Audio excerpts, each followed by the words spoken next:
শ্রাবণের মাঝামাঝি সময়, চারিদিক যেন জলের রাজত্বে বন্দী।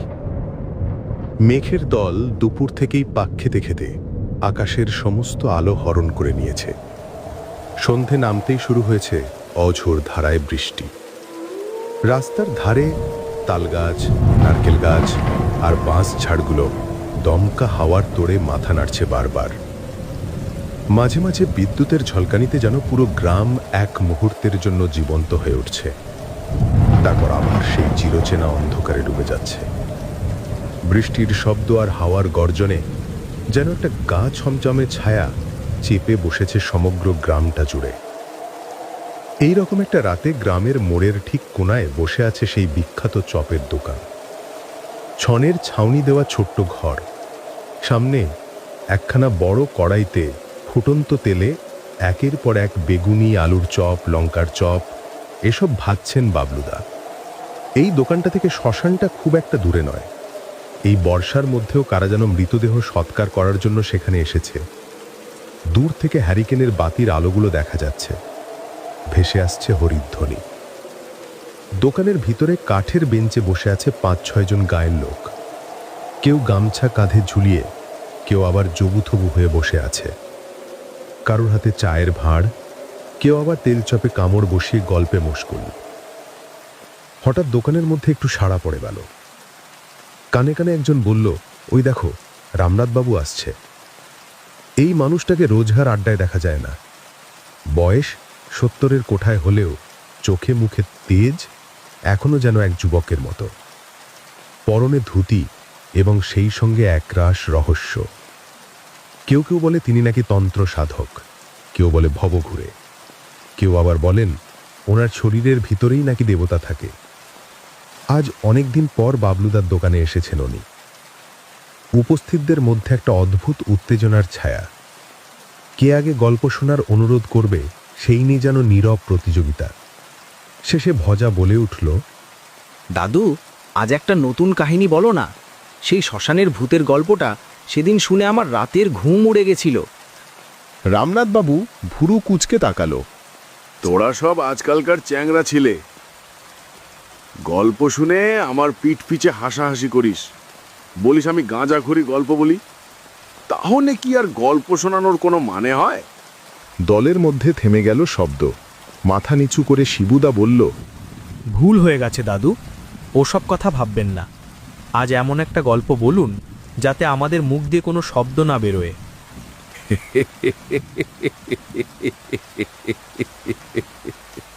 ছোট বাচ্চারা যখন ভুল করে তখন তো বুড়োদের ক্ষমা করে দিতেই হয়। তবে শোন, আজ তোদের একটা ঘটনা বলছি, মন দিয়ে শুনবি। কেউ যদি মাঝপথে প্রশ্ন করিস তবে আমি কিন্তু গল্প থামিয়ে দেব। এই ঘটনাটা প্রায় ৩০ বছর আগের। সেবার আমি ৬ মাস ধরে গঙ্গার তীর ঘেঁষে ঘেঁষে ঘুরে তন্ত্র সাধনা করছিলাম। কোনো গ্রাম, কোনো শ্মশান বাদ দিইনি। এক সাধুর সংস্পর্শে এসে আমি কিছু বিদ্যা শিখেছিলাম। সেই সময় আমি তখন ওই গ্রামে আসিনি। আমার একটু জমি জমা ছিল, আর ছিল একটা বড় পুকুর। সেই পুকুরে ল্যাটা, শোল, রুইয়ের আমদানি ভালোই ছিল। আমি তন্ত্র সাধনায় গেলেও আমি সাংসারিক রস ত্যাগ করিনি কখনো। আমি তখনও মাছ মাংস সবই খেতাম, ঠিক আগের মতোই। দীর্ঘ ৬ মাস এখানে ওখানে কাটিয়ে বাড়ি ফিরে আসার পর একদিন দুপুরবেলা একটা ছিপ আর মাছ ধরার বাক্স নিয়ে চলে গেলাম পদ্ম পুকুরে। রাস্তায় যেতে যেতে হঠাৎ দেখা হয়ে গেল আমার ছোটবেলার বন্ধু বিজয় গুপ্তের সঙ্গে। ওর বাড়িতে তখন জমজমাট মাটির ব্যবসা। মাটির মানে ওই মাটির ঠাকুর, ঘটি, বাটি, থালা, চায়ের কাপ ইত্যাদি। আমি হাসি মুখে এগিয়ে গিয়ে দেখলাম ওর চোখে মুখে এক অদ্ভুত অন্যমনস্কতা, যেন অনেক দূরে কোথাও মন চলে গেছে। ও হঠাৎ চমকে উঠে বলল, কে? ও রামনাথ, তুই কোথায় ছিলে এতদিন? শুনলাম বৈরাগ্য নিয়েছিস, তা হঠাৎ এ পথে আসার কারণ? সে আমার কথা ছাড়, তা তুই তো বেশ হাসি খুশি একটা মানুষ ছিলি। আজ তোর মুখে অদ্ভুত এক ছায়া দেখছি কেন রে বিজয়? কোনো দুশ্চিন্তা? আমার প্রশ্নটা শুনে বিজয় কিছুক্ষণ চুপ করে রইল। তারপর বিজয় বলল, বাবার শরীরটা অনেক দিন ধরেই ভালো যাচ্ছে না রে। ব্যবসা তো বড্ড মন্দা।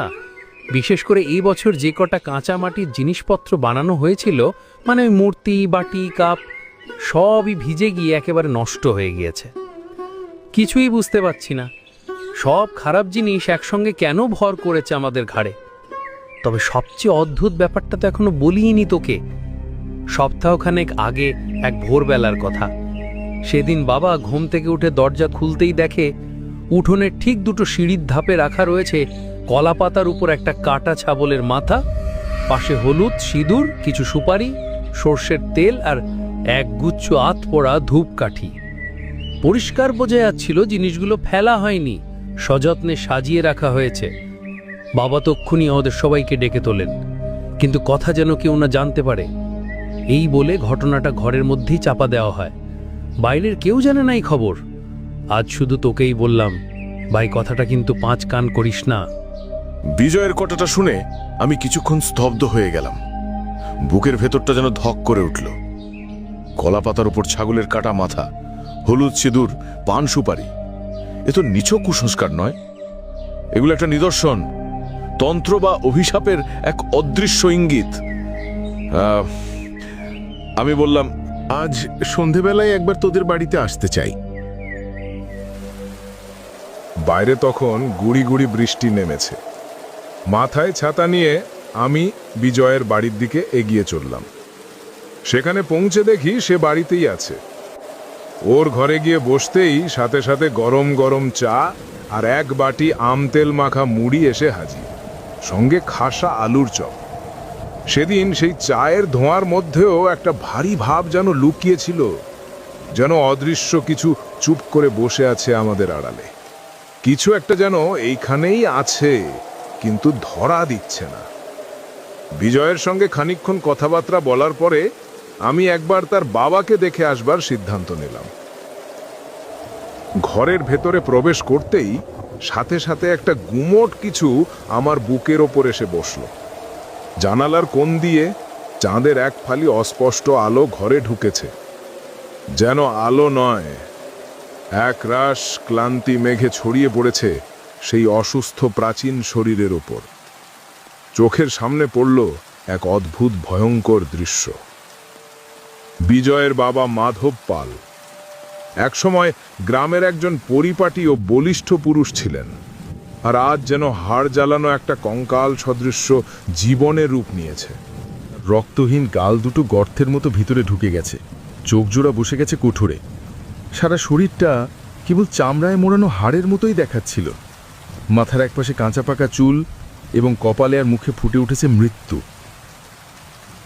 আমি বাইরে এসে বিজয়কে বিদায় জানিয়ে বাড়ির দিকে পা বাড়ালাম, কিন্তু তখন হঠাৎ আমার নাকে এসে লাগলো এক আশ্চর্য ঘৃণ গন্ধ, একটা বিকৃত বীভৎস উৎকট গন্ধ। বহুদিন ধরে পচে থাকা কোনো মৃত প্রাণীর চামড়া পচা দুর্গন্ধ, যেন বহুদিনের কোনো গোপন পাপ হঠাৎ করে আমার শরীর ছুঁয়ে চলে গেল। বুকের ভেতর একটা ধাক্কা লাগলো, আর ঠিক তখনই বিজয়ের বাবার ঘরের দিক থেকে ভেসে এলো এক করুণ হৃদয় বিদারক হাউ মাউ কান্নার আওয়াজ। আমি আর দেরি করলাম না, দৌড়ে গিয়ে দেখি কাকু নিঃশব্দে বিছানায় পড়ে আছে। আমি নিঃশব্দে বারান্দায় গিয়ে দাঁড়াতেই মুখোমুখি হলাম বিজয়ের কাকার সঙ্গে। তার চোখে ছিল একরকম অগ্নিময় দৃষ্টি, কঠোর তীক্ষ্ণ, অথচ সেই দৃষ্টির গভীরে কোথায় যেন লুকিয়েছিল এক আশ্চর্য প্রশান্তির শয়তানি মুচকি হাসি। এর পরেও কেটে গেল কয়েকটা দিন। মাধববাবু শ্রাদ্ধ শান্তির দিন আমরা সপরিবারে নিমন্ত্রিত ছিলাম। দুপুরে খাওয়া দাওয়ার পর বিজয়ের সঙ্গে কথা বলছি, এমন সময় সেই পুরনো গন্ধটা আবার ফিরে এলো। এবার যেন আরো তীব্র, আরো বিষাক্ত। ঠিক তখনই দূরে কিছু লোকের উত্তেজিত গলা শোনা গেল।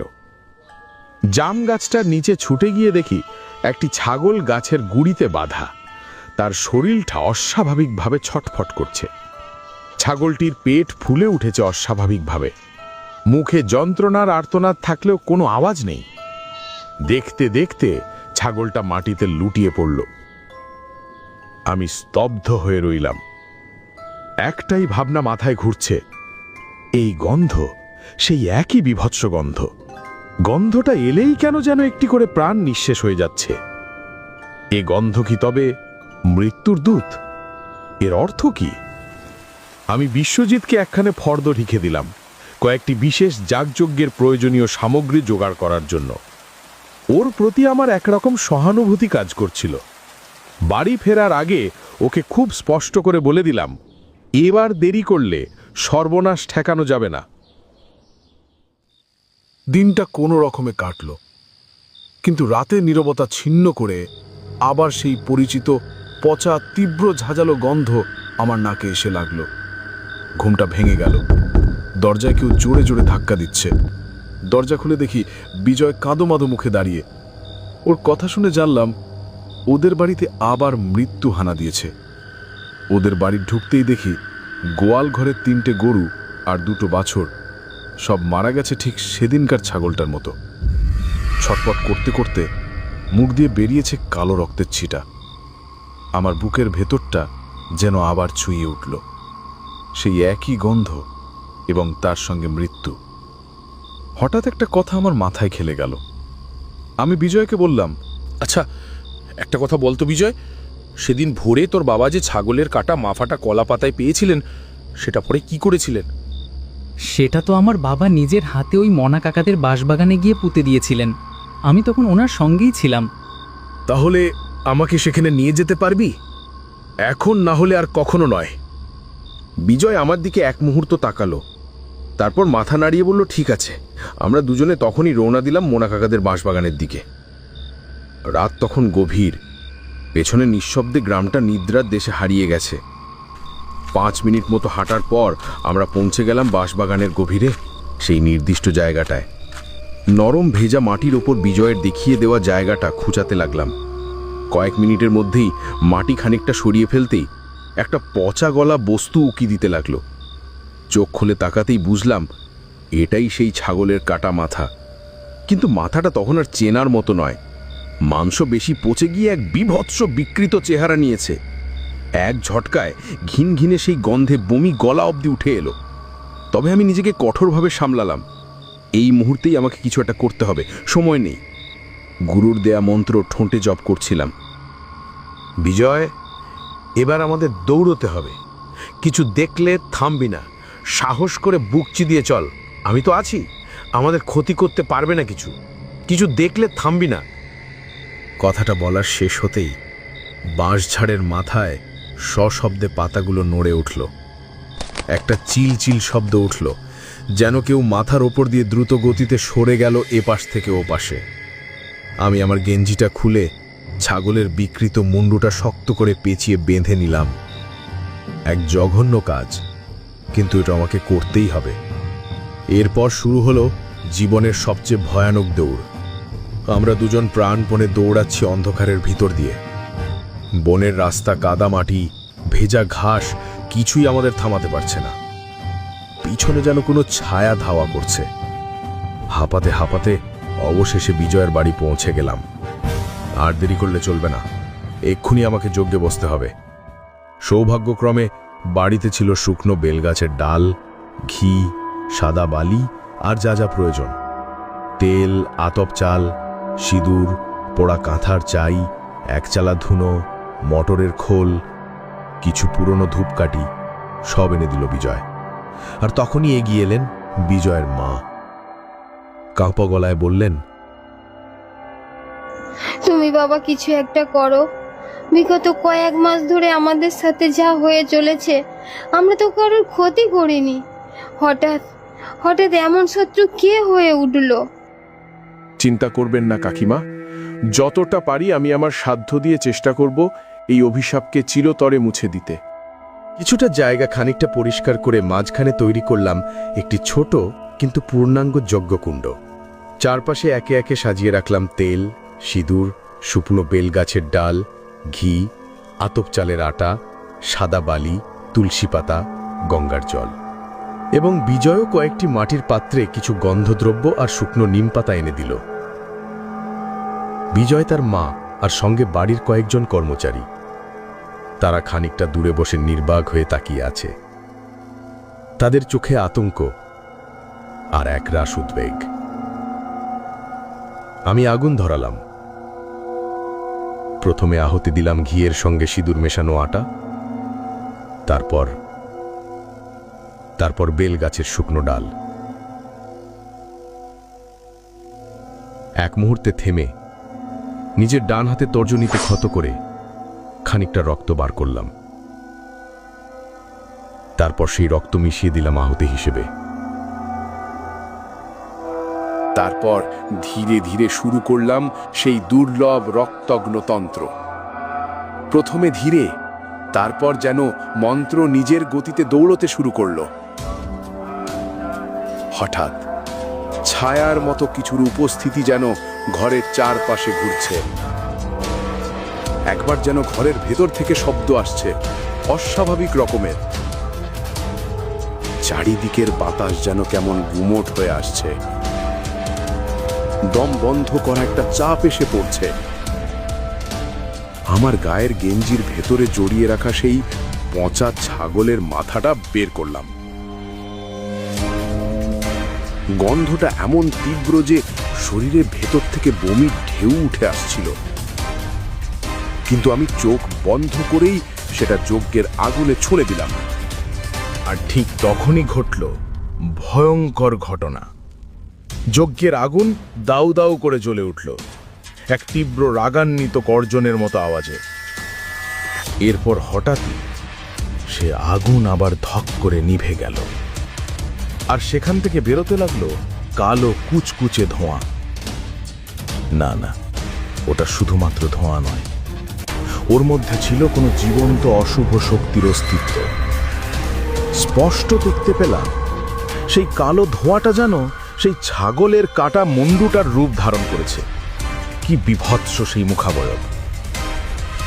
আমি তখনও যোগের আসনে বসা, কিন্তু শরীরটা আর টিকছে না। নাক, চোখ, কান সব দিক থেকে রক্ত চুঁইয়ে গড়িয়ে পড়ছে। আমার দৃষ্টিও ঝাপসা। শুধু অনুভব করলাম আমার শরীরটা ভারী হয়ে পড়ছে। আর পারছি না, কিছুই শুনতে পাচ্ছি না। চেতনা হারালাম। ভোর রাতের দিকে চেতনা ফিরে এলো। আমি চোখ খোলার চেষ্টা করলাম। চারপাশে চেনা মুখ। বিজয়, তার মা, দুই কর্মচারী, সবাই আমাকে ঘিরে আছে।